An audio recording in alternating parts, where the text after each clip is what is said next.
श्री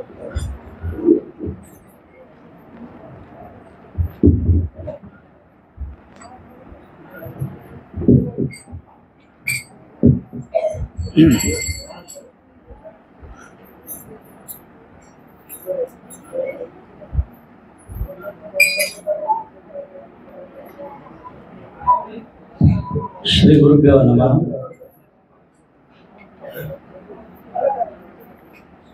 यामारो सर्वलोकानां प्रकृतिं शास्त्रपारगः तां धर्माचरणं शंभु प्रणमामि परम शिवम्।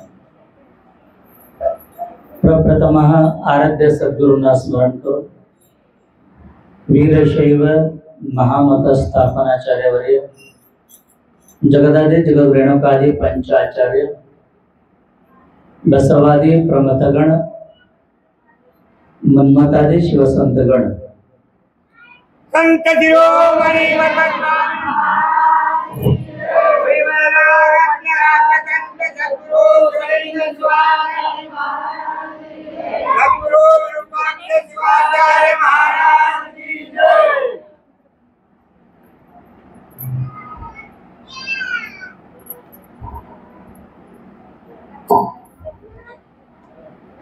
जगातील समस्त दार्शनिक तसेच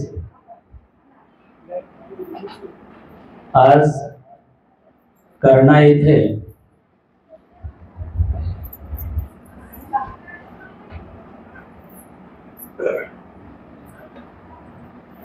वसुंधरा रत्न डॉक्टर शिवलिंग शिवाचार्य महाराज यांचे पुण्य स्मरणोत्सवानिमित्त चालू असलेला कर्णा ग्रामस्थांचा या सोहळ्यामध्ये उपस्थित असलेले आत्ताच त्यांचं आगमन झाले असे देवगिरी प्रांत बजरंग दळ सहसंयोजक गजानन पांचाळ व सर्व हिंदुत्व संघटनेचे पदाधिकारी आणि या कार्यक्रमाचं नियोजन करणारे गावातील ज्येष्ठ प्रतिष्ठित मंडळी, भजनी मंडळ, माता भगिनी, नवतरुण, गेल्या 2-3 वर्षापासून कर्णा गावामध्ये आपणचं पुण्य स्मरणोत्सव सोहळा तुम्ही सगळेजण साजरे करू लागलेले आहात। गेल्या वर्षी वाईकर महाराजांचे कीर्तन, सकाळी बेटमोरेकरांचे कीर्तन, माझं प्रवचन, अशी 2-4 गुरुमुलींना तुम्ही गावामध्ये बोलवलं। आपणची हा सोहळा तुम्ही पार पाडला। कर्णा ग्रामाचं सर्व सद्भक्तांनी परमपूज्य आप्पावर ठेवलेल्या श्रद्धा भावनेनं आप्पा आज आपल्यामध्ये देह रूपातून नसले तरी सुद्धा आप्पा आजही आपल्यामध्ये विचारातून, श्रद्धेतून आपल्यामध्ये आहे। खऱ्या अर्थानं वसुंधरा रत्न अशी आपण म्हणत असताना प्रत्येकाचा छाती असं भरून येतो, या पृथ्वीवरचा खरंच रत्न कोणी असेल तर ते आपल्या आप्पा होऊन गेले। कारण वसुंधरा रत्न असं म्हणत असताना त्या वसुंधरा म्हणजे या पृथ्वी आहे, या पृथ्वीवरलं रत्न म्हणजे आपले आप्पा। त्यांचा जीवनातलं 104 वर्ष या समाजासाठी, धर्मासाठी, दीन दलितांसाठी आणि जे कोणी धर्माला मानत नाही अशी लोकांना धर्मामध्ये आणण्याकरिता, तेवढंच नव्हे अनेक शिवाचार्यांना मार्गदर्शन करत, अनेक गावागावामध्ये भक्तीचं बीज टाकून, अनेक गावामधला अनेक अशी नवतरुण कीर्तनकाराला तयार करत करत गेल्या 100 वर्ष आप्पांनी संबंध महाराष्ट्र, तेलंगणा, कर्नाटक प्रांतामध्ये धर्माचं जागी केलेली आहे। म्हणून राष्ट्रसंत असं म्हणत असताना, वसुंधरा रत्न असं म्हणत असताना खऱ्या अर्थानं सर्वांनी आपणचं जे काही केलेलं कार्य आहे तो कार्य आपल्याला पुढे घेऊन जायचं असेल तर प्रत्येक जण आपांचा विचारावर चालावा लागतो. खऱ्या अर्थानं ह्या वीरशैव लिंगायत परंपरामध्ये अशी थोर संत होऊन गेले तर तो 12व्या शतकामध्ये महात्मा बसवेश्वर, 16व्या शतकामध्ये मन्मथ मौल्य असेल तर ह्या 20व्या शतकामध्ये राष्ट्रसंत आपले आप्पा. प्रत्येक 400 वर्षाच्या नंतर ह्या धर्मामध्ये अशी एक अमोघ अशी काम करणारा संतांचा जन्म झाले आणि ते आज देह रूपामध्ये नसेल तरी त्यांचे विचाराचं आज पुण्य स्मरण सोहळा करत असताना खऱ्या अर्थानं आपांचे विचार गावागावापर्यंत मनामनापर्यंत पोचलेलंच आहे. म्हणून आपल्याला नेमकं करायचं काय? अनेक लोकांना प्रश्न पडतो नेमकं आम्हाला काय करायचं. आज तर आप्पा आपल्यात नाही तर आपल्या पुढचं काय. मग असे विचार करत असताना आज जाहीरपणे सांगावाच लागतो आप्पांनी दिलेले जे काही विचार आहे ते पिढ्यानपिढी संपणारे विचार नाही. म्हणून आप्पा वारंवार सांगायचा गावागावात नामस्मरण तुम्ही ठेवलं तर त्या सत्यामध्ये मी राहणार आहे, त्या प्रवचनामध्ये मी राहणार आहे, शिवाचारांच्या स्वरूपात मी राहणार आहे. तर अशी सांगणारे आप्पांचे विचार आपल्या जीवनामध्ये नित्य स्वरूपामध्ये. म्हणून कधी कधी तुम्ही कपाळाला विभूती लावतो, लिंगावर पाणी टाकतो, त्या वेळामध्ये आप्पाचे नाम घेतलं तर त्या वेळामध्ये आप्पा तुमच्या सोबतच राहतात. म्हणून अशी आप्पांचा विचार आपल्या जीवनामध्ये अंमलात आणला पाहिजे. म्हणून या जीवन कसं आहे, कसं जीवन आहे सगळ्यांचं बुडबुड्या आहे, पाणीवरलं बुडबुड्यासारखं जीवन आहे. कधी मोठा होईल कधी लहान होईल माहिती नाही. बघा पाणीवर तरंगत असताना बघा एखादा खूप मोठा असं चमकणारा बुडबुड्या आपल्याला दिसतो, तो एखादा आपल्यासाठी रत्नासारखा दिसतो. तिथं काही तर आहे असं वाटतो आपल्याला, परंतु ते खरं असते का? एका क्षणात फुटून जातो. तसा हा जीवन कधी फुटून जाईल कळता येणार नाही. हे जीवन आज दिसतो पण उद्या असते असं सांगता येणार नाही, कारण हे जीवन कुठपर्यंत जाणार आहे ती आपल्याही हातात नाही आहे, उद्याच सांगताच येणार नाही.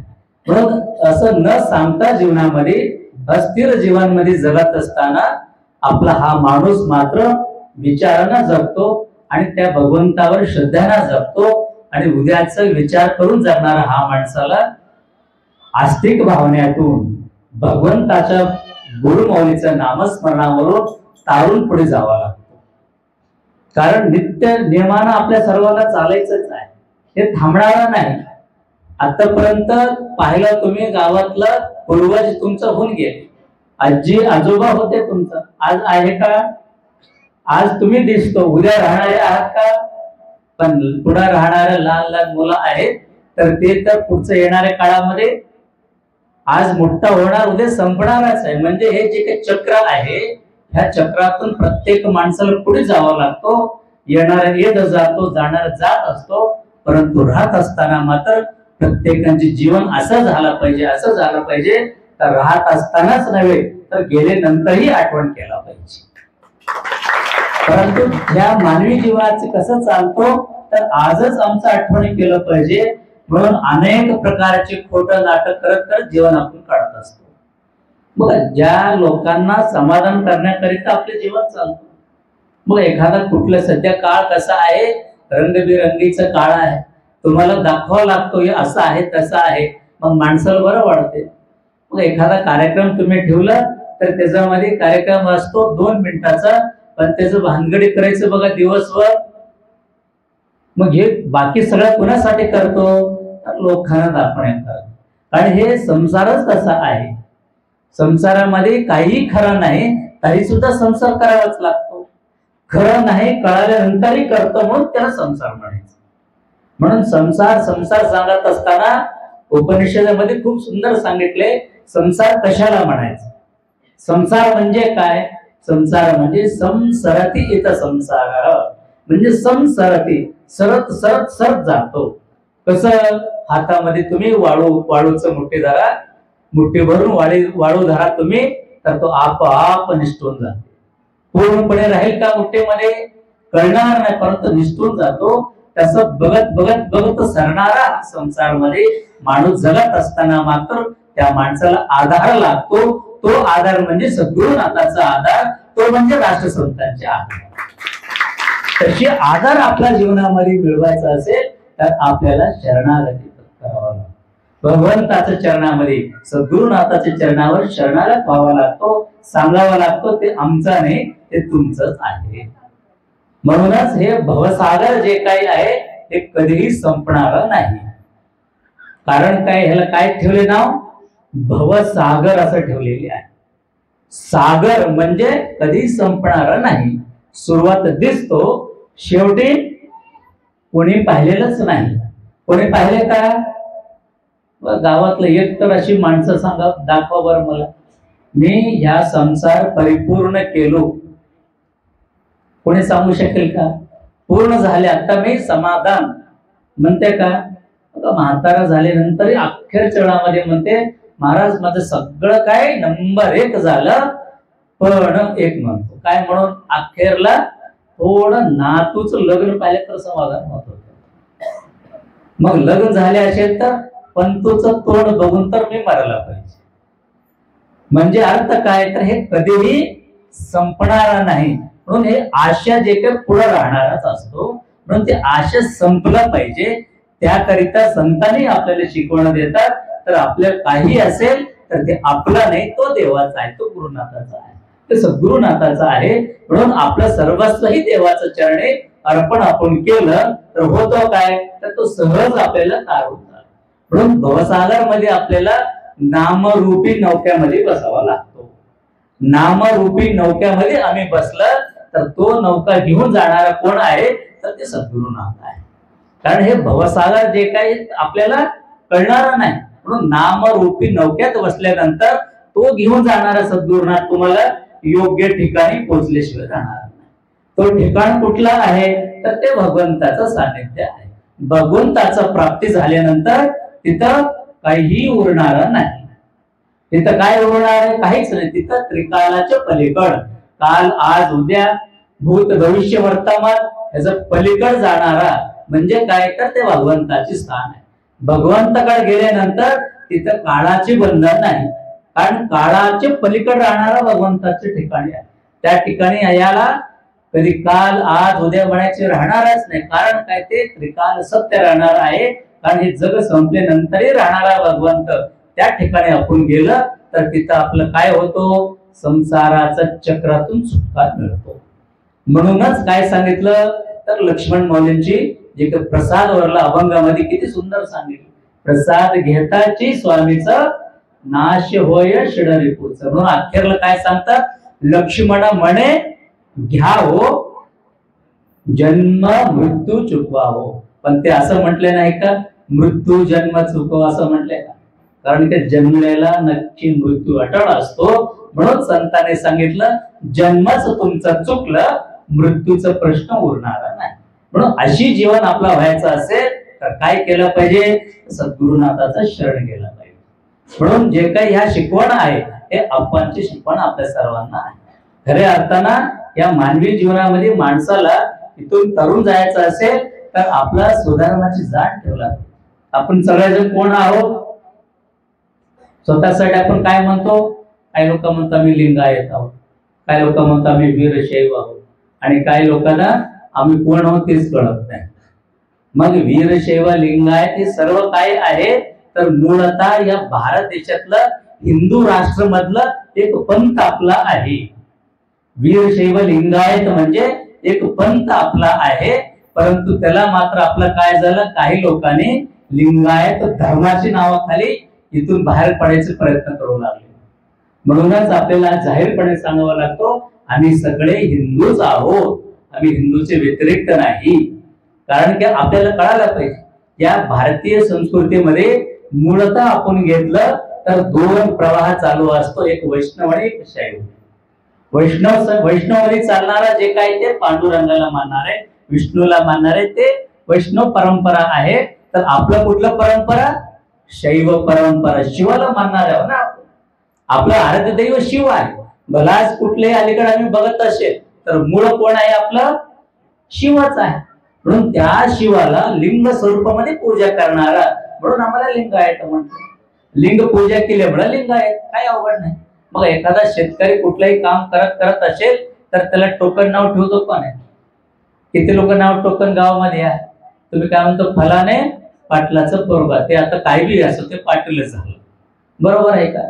ते काही करत असेल पांड्याचा पोरगा, तो काही बी असेल असते पांड्याच, म्हणजे टोकन नाव पडलं पडून जाते. तसं हे अनेक वर्षापासून लिंग पूजा करत करत करत आल्यामुळं आम्हाला काय म्हणले, लिंगायत म्हणले. मग लिंगायत म्हटले म्हणून काय मी काय वेगळे आहो का? नाही. म्हणून ह्या हिंदू धर्म काय सांगतो, तर हा दोन प्रवाह चालत असताना दक्षिण आणि उत्तर भारतामध्ये दोन प्रवाह आहेत. या दक्षिण भारत राहणारे आम्ही सगळे शिवपूजक आहोत, उत्तर भारत राहणारे सगळं विष्णूचे पूजन करतात. ह्याच्यामध्ये काही वेगळं नाही. तसंच संपूर्ण जगभरामध्ये शिवाची पूजा करणारे आहेत, पण त्याचा एक भाग म्हणून आपण काय केलं, वीरशैव आपण म्हणत असताना आगमातलं ज्ञान म्हणून आपली संतांचे अभंग काढून बघा. आपली संतांच्या अभंगामध्ये अनेक आगम निगमाचे अनेक विषय आलेले आहेत. म्हणून आगमातला एक भाग, त्यातलं त्यात 25 शिवागम मधलं उत्तर भागामध्ये आपला हा सिद्धांत दडलेली आहे. म्हणून त्याला उत्तर भागे विशिष्ट अद्वैत सिद्धांत स्थिरम असं म्हटलेलं आहे. म्हणजे या वीरशैव सिद्धांत जे काही आहे, आगमातला ज्ञान, आगम म्हणजे काय, तो शिवज्ञान सांगणारा आहे. पण त्यातला एक भाग म्हणजे तो शिवजीव ऐक्य साधण्याकरिता सांगणारा सिद्धांत.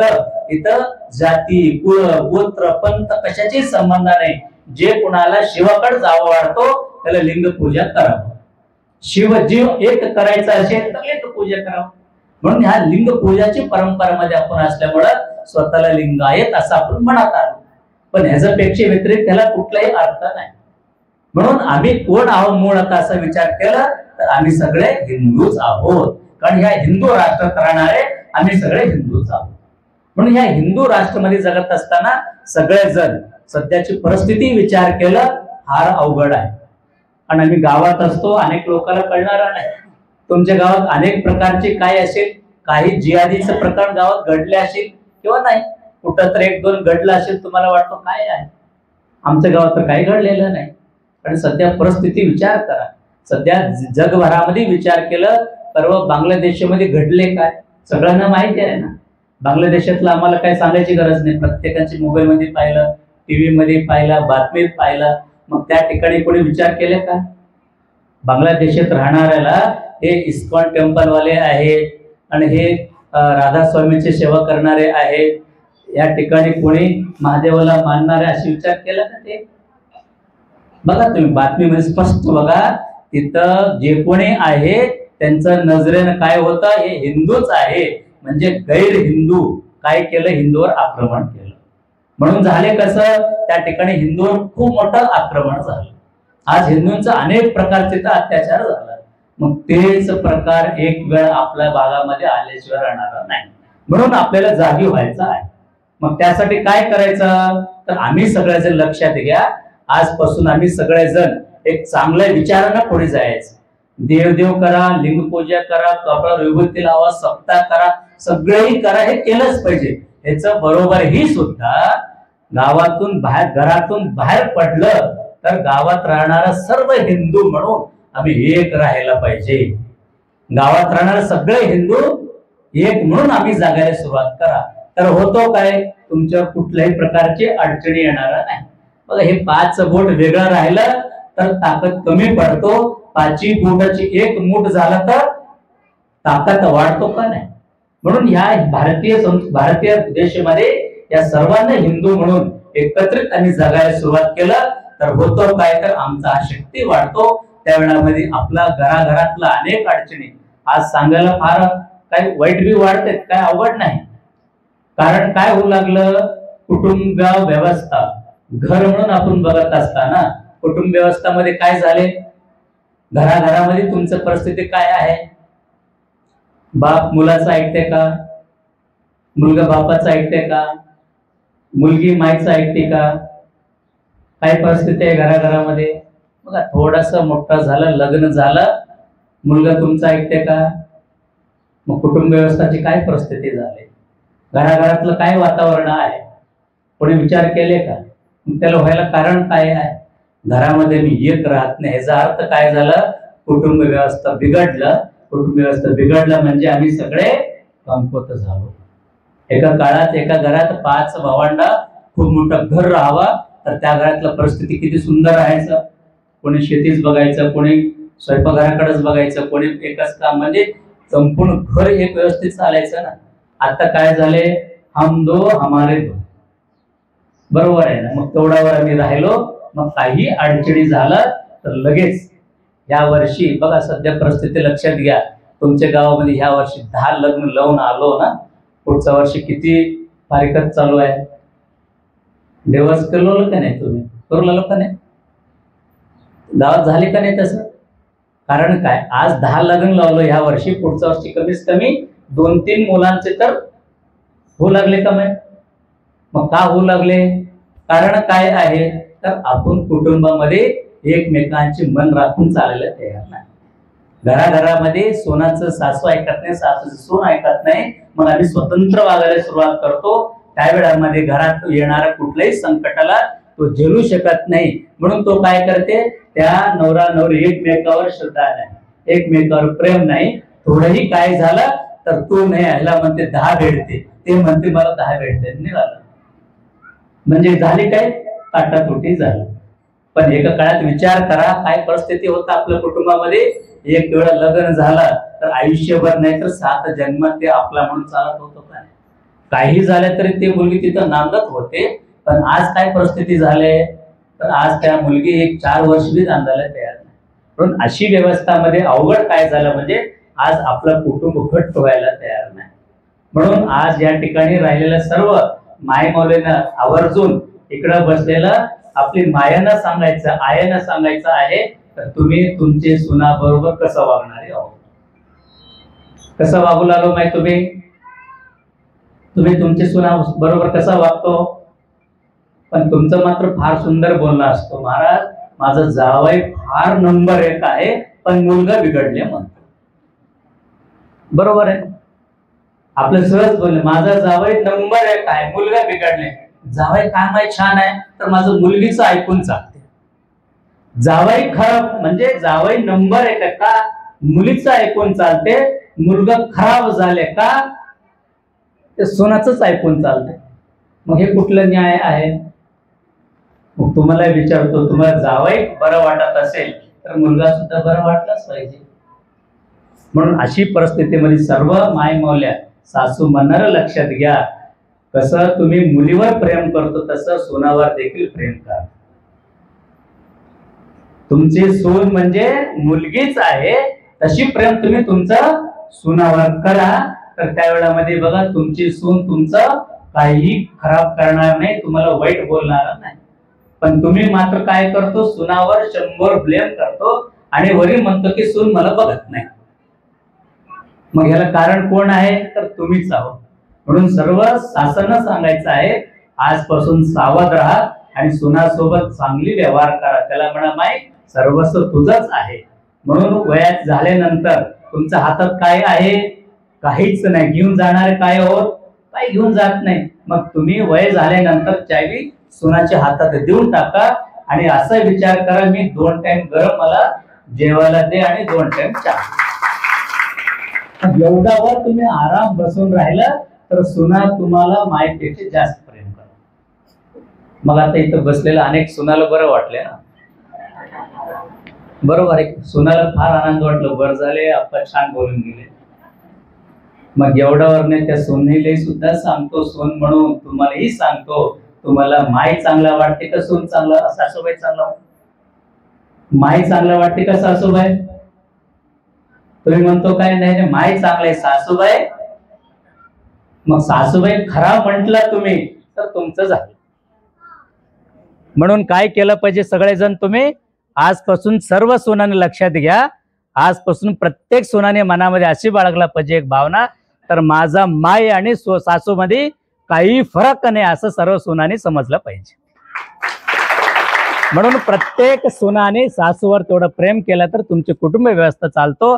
आणि त्याचबरोबर तुमच्या घरातलं मुली कुठं आहेत. आज अनेक घरामध्ये मुली आहेत, 10वीला आहेत, 12वीला आहेत. त्या 10वी 12वी जाणारे मुली कुठं बसते, कुठं उडते, त्या तुमचं मुलीसोबत कोण मैत्रिणी आहे याचा कोणतरी विचार केलो का. आणि तुमचं मुलीकडे किती मोबाईल आहेत, एक मोबाईल आहे, सिम एक आहे का दोन आहेत? हे जर कोण तर असेल तर तुमच्या घरातलं मुलीवर तुम्ही लक्ष ठेवा. तुमचं मुलीचं मैत्रिणी कोण आहे, जर थोडं बारकीने तुम्ही विचार केलं तर होतो काय, तर तुमचं मुलीवर कुठल्याही प्रकारचा अन्याय होणार नाही आणि तुमचं मुलगी अजिबात बिघडणार नाही. आणि सध्या परिस्थिती फार अवघड झाले. लव जिहाद सारखा अनेक गैर हिंदू, स्वतःला जे काही हिंदू समजत नाही त्या प्रकारचे सर्व मुलं आपल्या मुलीच्या मागे लागलेत, पण आपल्या मुलीला कळायला तयार नाही. म्हणून सर्व मुलींचं जे काही मायबाप आहेत तुम्ही लक्षपूर्वक ऐका आणि तुमचं मुलीवर तुम्ही अगोदर वाच ठेवा. नाहीतर काय होतं, घटना घडल्यानंतर विचार करून जमणार नाही. अनेक ठिकाणी होतं काय, घटना घडून जाते नंतर तुम्हाला आठवण येत. म्हणून आजच सावध व्हायचं, मुलीवर बारकेने विचार करायचं. मुलगी बसते कुठं, उडते कुठं, मुलीचं थोडेही वागणुकीमध्ये फरक पडलं तर त्याला फार मायानं प्रेमानं जवळ बसायचं. कारण मुली म्हणजे वयात आल्यानंतर त्याला तुम्ही मैत्रिणीसारखं वागलं तर होतो काय, तर मुलगी तुमच्या मनात त्याच्या मनातलं सर्व काही सांगून जाते आणि तुमच्या मुलीला वेळेवर तुम्ही सावध करता येतो.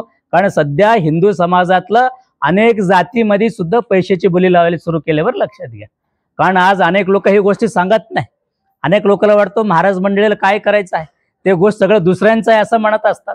म्हणून मी आज जाहीरपणे सांगतो, तर हे गोष्टी फार अवघड होऊ लागलेल्या. आज अनेक गावागावामध्ये आम्ही पाहतो तर अनेक घरातलं मुलगी पळून जातात आणि सांगतात की मायबाप कोण आहे. ह्याला कारण काय आहे, तर मायबाप मुलीसोबत व्यवस्थितपणे वागणं करत नाही. म्हणून आजपासून सर्व ह्या करणा गावातलं आजूबाजूला राहणार सगळ्या मुलीवर प्रत्येक जण आजपासून सावधान, मुली तुमच्या मुलीवर लक्ष ठेवा. मुलगी बसती कुठं, उडती कुठं, मैत्रिणी कोण आहे, मग त्यासोबत बोलणारा मुलगा कोण आहे, सगळं तुम्ही बारकीनं अगोदरच सावध राहिलं तर आपली समाजावर कुठल्याही प्रकारचे आघात होणार नाही. अशी मुलीवर सुद्धा सर्वांनी सावधान ठेवलंच पाहिजे अशी सांगत, त्या मुली झालं, सासूसून झालं तर ह्या पुरुषांना काय, मुलांसाठी काय म्हटलं तर नक्की त्यांनाही सांगतो, तर मुलगा म्हणून तुमच्या घरातलं जे काय आहे ना, देवा लावणारा म्हणतो. मुलगा म्हणजे तुमचं चिरंजीवी आहे, तर तुमचे मुलगा सुद्धा बसते कुठं, उडते कुठं, त्याच्यावरही सुद्धा बारकेनं लक्ष देणं फार गरजेचं आहे.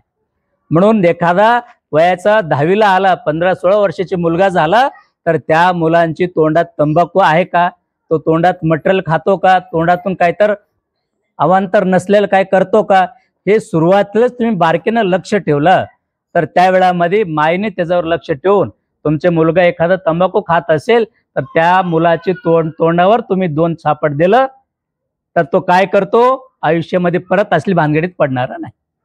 म्हणून मुलावरही सुद्धा लक्ष देण्यात तेवढंच गरज आहे. सध्या परिस्थितीमध्ये तुमचं इथं बसलेल्यापैकी 80% लोकांचं 4 पैकी 3 सरला एकच उरलेत, बरोबर आहे ना. शेवटच्या टप्प्यात आलो तर खऱ्या अर्थानं तरुण पिढीला इकडे आवडायचं आहे. म्हणून तुमचा तरुण पिढीला एकत्रित आणायचं असेल तर ह्या गावातलं सर्व तरुणांना मुला मुलीवर खूप व्यवस्थितपणे संस्कार सर्वांनी द्यावे अशी या ठिकाणी सांगत, आज परमपूज्य राष्ट्रसंतांचे आज पुण्यस्मरणोत्सवानिमित्त आज सुंदर अशी सोहळा सर्वांनी साजरी केलात. तर ह्याच पद्धतीने प्रतिवर्ष अप्पांची सोहळा साजरी करावे म्हणून या प्रसंगामध्ये सांगत, तुम्हा सर्वांचं मस्तकावर अप्पांचे आणि जगदाज जगद्गुरु रेणुकाजी पंचाचार्य बसवादी शरणांचं कृपा तुम्हा सर्वांचं मस्तकावर असू दे म्हणून या प्रसंगामध्ये शुभ आशीर्वाद देतो आणि माझा वाणीला विराम देतो. शिवम वेळात सांबजय नमः पार्वतीपते शिव. सगळेजण दोन्ही हात वरी करून मुठ्ठी बांधून भारत माता की, भारत माता की, वंदे वंदे, हर हर हर हर.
आरती महाराजाला करायला हवा.